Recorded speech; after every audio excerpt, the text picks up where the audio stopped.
Hi people, in our today's segment I want us to explore what we call the science of habits. First things first, I want us to define what habits are, and I'll provide two definitions. One, a habit is a repeated pattern of behavior, and two, habits are mental patterns learned through experience. To understand the science of habits, it is also of paramount importance to explore what we call the habit loop. The habit loop, also known as the science of habits in some sources of knowledge, is all about what we call the neurological feedback loop, whereby we have what we call a cue, then we have what we call a craving, then we have what we call a response, and finally the reward. So a cue is all about noticing a behavior. Craving has to do with desiring to satisfy or to satiate the behavior. And then when we talk about a response, it's all about responding to the reward. And finally, we are saying that the reward is the final bit of what we call the habit loop. After understanding the habit loop, it is also important to understand what we call installation of habits. This is what my good friend Robin Sharma addresses in his book, The 5 a.m. Club. And in the 5 a.m. Club, there is a section he talks about the habit installation protocol, where he talks about the 66-day minimum. In a nutshell, he says that it takes 66 days to understand or to install a particular habit. And these 66 days are divided into three parts. The first part, which takes 22 days, he calls it distraction. The second stage, which also takes another 22 days, he calls it installation. And the last bit, which also takes 22 days, he calls it integration. The most important part is the distraction, whereby you first of all destroy a bad habit that you'd want to get rid of. Then you get to the installation phase. Then lastly, the integration. But in popular parlance, we have various psychological pundits that have argued that basically you need 21 days to install a particular habit. So sources of knowledge may contradict in some cases, but you can see what Robin Sharma talks about. After understanding installation of habits, it is also important to understand what we call habit stacking, whereby James Clear, in his book The Atomic Habits, argues that you need to create what we call the interconnectedness of behavior. For instance, you connect taking breakfast with meditation. You'd say, before I begin to take the cup of tea, I would engage or I would plunge into meditation, meditate for 2 minutes. You can connect taking your luscious lunch or your sumptuous supper with what we call gratitude, that before you start taking your meal, you'll engage in gratitude. You'll thank God for the things that He has done in your life. That is what we call habit stacking.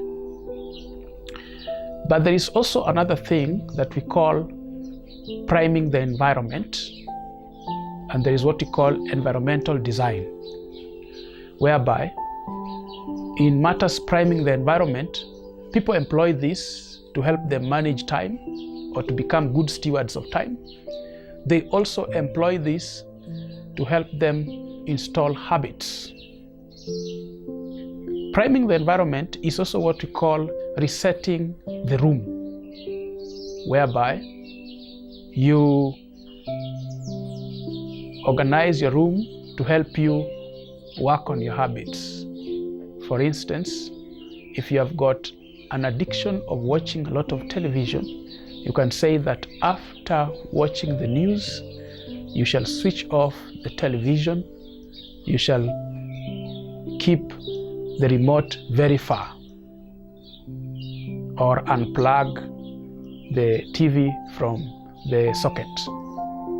So, the way you design your environment and the way you prime your environment can help you to work on your habits. Now, when we talk about habits, it is important to talk about the law of least efforts and also what we call the Diderot effect. The law of least effort is just all about trying to make things easy to achieve, to try to eradicate what we call friction, making things very easy to achieve. Because when they become difficult to achieve, you realize that you'll avoid them. And this is when you can even become susceptible to things like procrastination, complacency, and other things. Now, Diderot effect is associated with Denis Diderot, a French philosopher born in 1713 and died in 1884. This was a writer and is remembered for developing what we call encyclopedias. And in 1765, something happened in his life that changed his life completely. Being a poor man, a time came that his daughter was to do a wedding, and looking at everything, he could not actually bankroll the wedding expenses.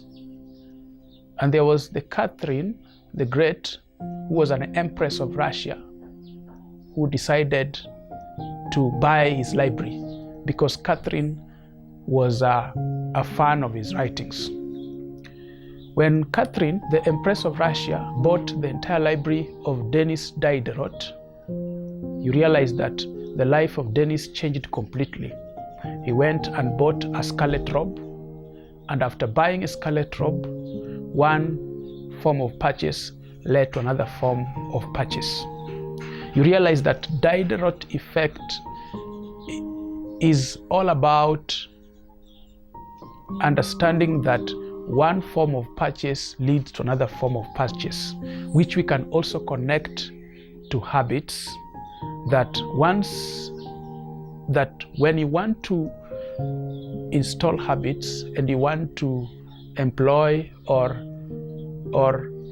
attract the right habits, you need to create that aspect of connectedness, which we explained in what we call habit stacking. Finally, because this is connected to studies, I would also like us to look at study habits. In the years of yore, a great Greek philosopher called Aristotle said, "We become what we repeatedly do. Excellence is not an act, but a habit." Therefore, those who are in school, be it in high school, in college, in primary, or any level, you should know that there's a difference between reading and studying. Somewhere in the book of 2 Timothy, I believe it is 2 Timothy chapter 2, Paul tells Timothy, "Study to show yourself approved, a good workman that needs not to be ashamed of himself, but rightly divides the word of truth." Basically, They say that reading gives you breadth, but study gives you depth. So it is good to employ effective study habits that can eventually make you become an academic giant. Things like proper time management, things like developing a strong reading culture, things like building the art of concentration, building the powers of memory, working in groups, regular class attendance, etc., etc. So you realize that for you to become an academic giant, then you need to employ the right study habits. Basically, that is what I wanted to share as far as the science of habits is concerned. Thank you very much. My name is Victor Ochieng, the director, God's Pen Consultancy. You can subscribe to my YouTube channel, Victor Ochieng, and get to learn more from my videos. And also you can get to know more about what I do, my services and my products, by just logging into www.godspenconsultancy.co.ke. Thank you very much.